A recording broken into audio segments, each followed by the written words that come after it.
बहन जी नमस्कार। नमस्कार सर। क्या नाम है जी आपका? गरिमा नारोलिया। कहाँ से हैं जी आप? करेली, जिला नरसिंहपुर, मध्य प्रदेश से। संत रामपाल जी महाराज से नाम दीक्षा कब लिया आपने? मैंने 14 जुलाई 2013 में संत रामपाल जी महाराज जी से दीक्षा ली थी। संत रामपाल जी महाराज से नाम दीक्षा लेने से पहले आप क्या भक्ति साधना करते थे? सर जब बहुत छोटे थे तब तो कोई भक्ति इतनी इंटरेस्ट से करते नहीं थे, क्योंकि बहुत छोटे थे तो दुख भी नहीं था कोई, तो भगवान में इतना इंटरेस्ट भी नहीं था। पर जैसे बड़े हुए तो फिर दुख समझ में आया, तो फिर लगा कि भगवान की ज़रूरत है, तो थोड़े इंटरेस्ट से करने लगे।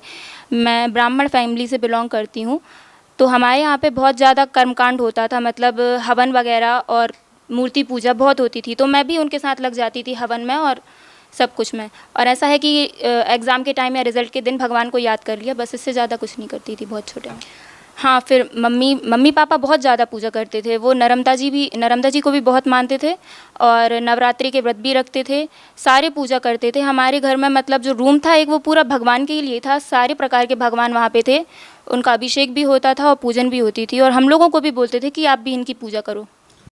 कहा जाता है कि मनुष्य जन्म में गुरु बनाना बहुत ज़रूरी होता है, हर मनुष्य को गुरु बनाना चाहिए। जबकि आज हम देखते हैं कि हजारों गुरु हैं हिंदुस्तान में, तो आपने उन धर्मगुरुओं में से केवल संत रामपाल जी महाराज को ही गुरु क्यों बनाया आपने? संत रामपाल जी महाराज का मैंने जब मुझे मेरी मौसी ने बताया था इनके बारे में, तो मैं इतना कुछ जानती नहीं थी। मैंने ज्ञान गंगा पुस्तक ली, और क्योंकि उस टाइम पे मैं देवी देवताओं की पूजा करके बहुत परेशान हो गई थी। बहुत छोटे में नहीं करती थी, मगर जब मम्मी की तबीयत ख़राब हुई थी तो मैंने भी उनके साथ देवी देवताओं को मानना शुरू कर दिया था, उनके लिए व्रत रखने लगी थी और रोज़ पूजा करके जाती थी।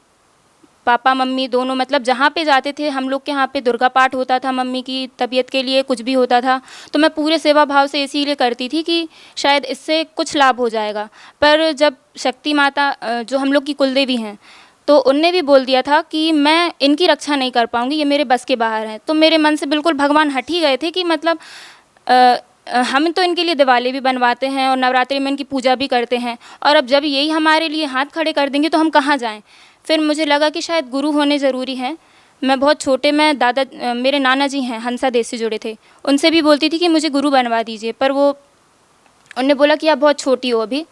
फिर मुझे रामपाल जी महाराज जी का सत्संग अच्छा लगा, और मैंने सिर्फ एक तत्वदर्शी संत इस टाइटल के भरोसे में वहाँ चली गई थी, क्योंकि मैंने कहीं ना कहीं सुना था कि जो तत्वदर्शी संत होते हैं गीता में, तो वो सबसे बड़े संत होते हैं, और मुझे इस टाइटल का कोई भी संत नहीं मिला था। मैं सिर्फ टाइटल के भरोसे गई थी और मुझे उनका ज्ञान थोड़ा बहुत अच्छा लगा था, तो मैंने मौसी से कहा कि नहीं मौसी, मैं भी जाऊँगी, तो इसीलिए मैंने उनसे दीक्षा ली थी।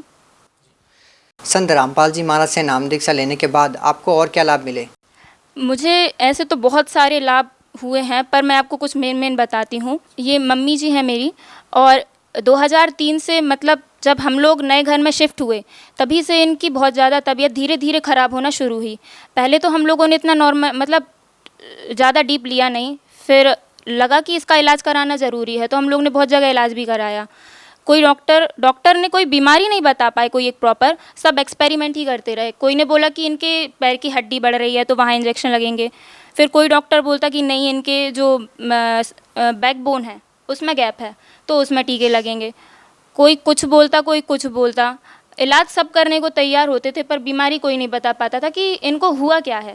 तो इसके बाद हम लोग ने कम से कम 10 साल, फिर उनसे इलाज नहीं हुआ तो फिर हम लोगों ने झाड़ फूँक का सहारा लिया।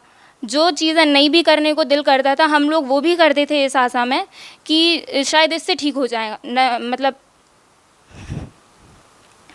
बलि के लिए हम लोग का मन नहीं मानता था। पर जैसे कोई पंडित झाड़ने आता था, वो बोलते थे कि जो देवी हैं या फिर जो भी इनके में प्रेत बाधा है, तो वो मुर्गा उनको चढ़ा देंगे तो शायद इनको कुछ आराम लग जाए। हम लोग का मन नहीं भी मानता था कि मतलब पशु बलि हम क्यों दें किसी निर्जीव की, मगर ये सोचते थे कि शायद इससे ही आराम लग जाए, तो हम लोग उनको पैसे दे देते कि हम लोग नहीं चढ़ाएंगे, आप हमारी तरफ से आप चढ़ा दीजिएगा। हम लोग ने वो भी किया।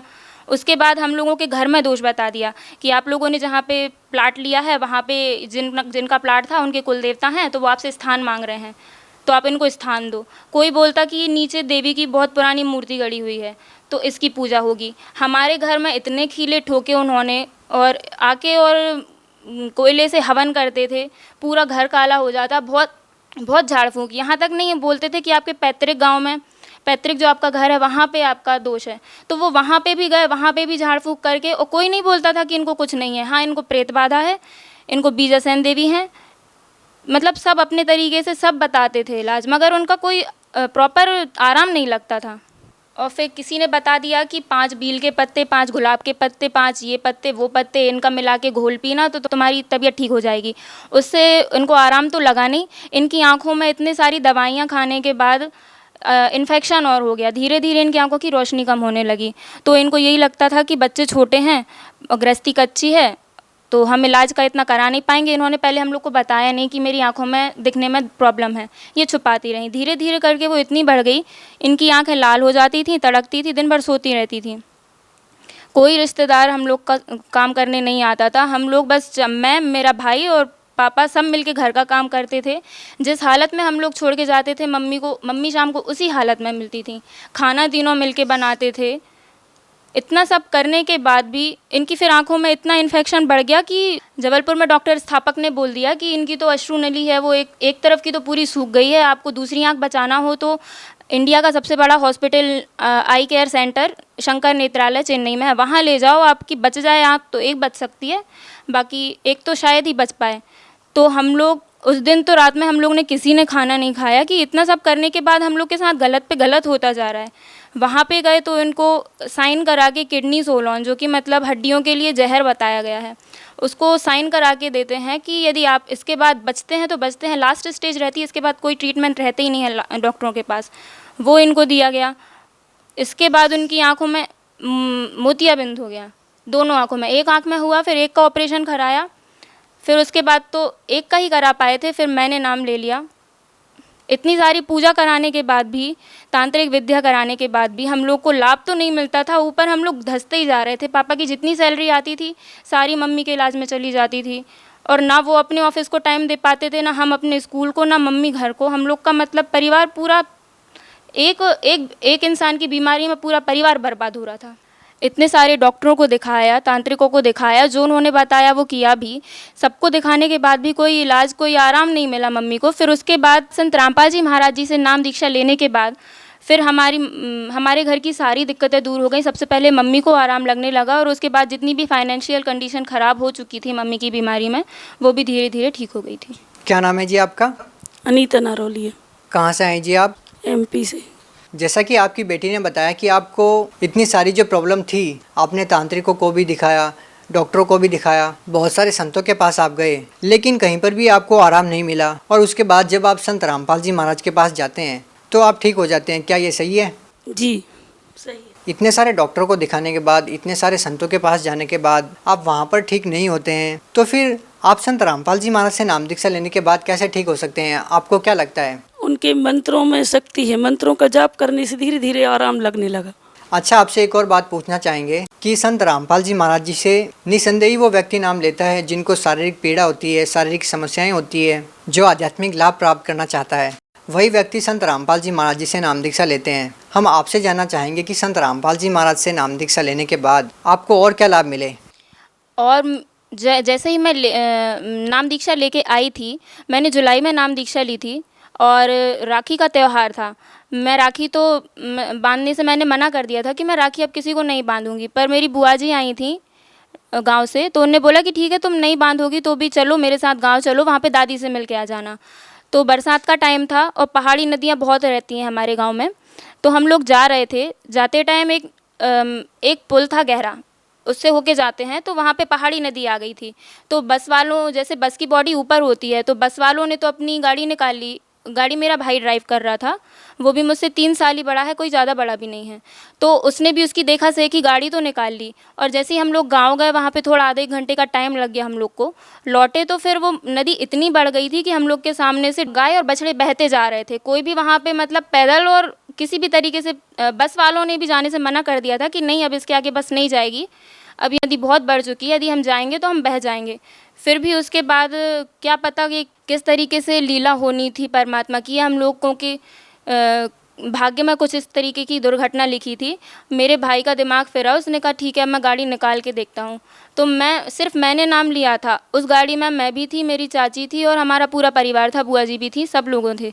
मैं मंत्र जाप कर रही थी और बोल रही थी, हे बंदी छोड़, हे सद्गुरु रामपाल जी महाराज, आज मेरी रक्षा कर लीजिए। मेरे साथ मेरा पूरा परिवार चला जाएगा और ये भाई मान नहीं रहा है वापस जाने को। उसने गाड़ी निकाली, फिर भी इतनी तेज़ बोलेरो गाड़ी थी, उसकी बॉडी भी ज़्यादा ऊपर नहीं होती है, तो इतनी तेज़ वहाँ से निकली गाड़ी और जैसे ही एक लहर आई हम लोग वहाँ पे बह गए। गुरुजी ने, संत रामपाल जी महाराज जी ने इतनी रक्षा की हम लोगों की कि वो जो गाड़ी का टायर था वो वहाँ से एक छड़ निकली थी, उसमें फंस गया और फंस जाने के बाद भी हम लोग उसके आगे निकल गए। आगे चल के थोड़ी दूर पे वो पंचर हो गया। यदि वो पंचर नहीं होता या फिर उसमें फंसता नहीं तो भी हम बह जाते, और यदि वो पहले पंचर हो जाता तो हमारी गाड़ी ही नहीं निकलती। उस दिन तो हम लोगों की सबकी मौत थी। बंदी छोड़ ने हम सब लोगों को जीवन दान दिया। बहन जी, आज संत रामपाल जी महाराज जी इन बातों को लेकर काफ़ी सुर्खियों में रहते हैं कि जो भी उनसे नाम दीक्षा लेता है वो नशा छोड़ देता है। लाखों लोगों का नशा छुड़ाया है संत रामपाल जी महाराज जी ने। क्या आपको इस बात को लेकर के कोई अनुभव है? संत रामपाल जी महाराज जी को लेकर क्या आपके परिवार में कोई नशा करता था जिन्होंने संत रामपाल जी महाराज से नाम दीक्षा ली हो? हाँ जी, हम लोगों के यहाँ पे बिल्कुल, मेरे पापा भी नशा करते थे, मेरे दादाजी भी नशा करते थे।